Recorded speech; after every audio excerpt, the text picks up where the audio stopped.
Poursuivons à présent avec comment effectuer une recherche avancée.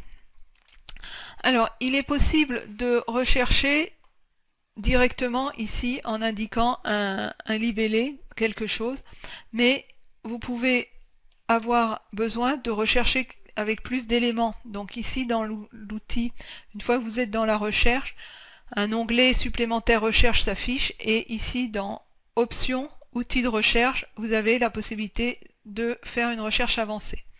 Alors la recherche avancée va vous permettre de signifier, d'indiquer si vous voulez rechercher dans les contacts, dans quel type d'éléments vous voulez rechercher et éventuellement dans tout type d'éléments d'Outlook.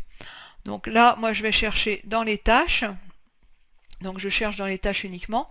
Je peux rechercher donc un mot et soit dans le champ objet, soit dans le champ objet note, soit dans texte souvent utilisé. Donc je cherche dans l'objet. Vous pouvez chercher par rapport à non commencé, terminé, par rapport à un état de la tâche. Donc ça c'est spécifique au type de recherche que vous avez notifié. Éventuellement, de qui vient la tâche ou à qui elle a été envoyée. Et vous avez d'autres choix qui vous permettent d'approfondir votre recherche. Ici, vous aurez la possibilité de mettre par exemple la date de début, voilà, indifférent, etc. et vous ajoutez à la liste. Et là, vous avez des options encore plus avancées. Donc là, si je recherche par exemple réunion et que je fais rechercher, voilà, donc là j'ai une tâche qui est venue qui a été trouvée par Outlook dans ma recherche avancée. Si j'avais mis par exemple ici date de début, donc je supprime et que je mets date de début égale semaine prochaine, ajouter à la liste, je fais rechercher.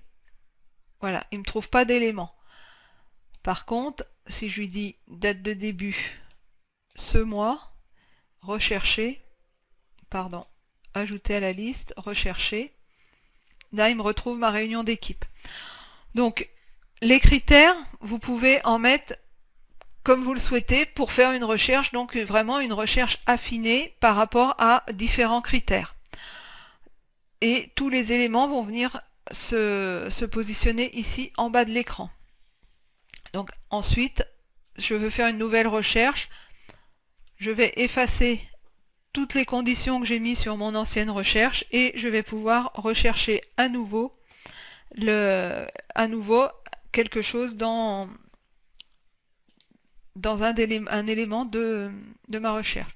Pour quitter la recherche avancée, je clique ici sur la petite croix. Je peux également à ce stade faire CTRL, la combinaison de touches CTRL majuscule F qui va m'ouvrir la fenêtre de recherche avancée.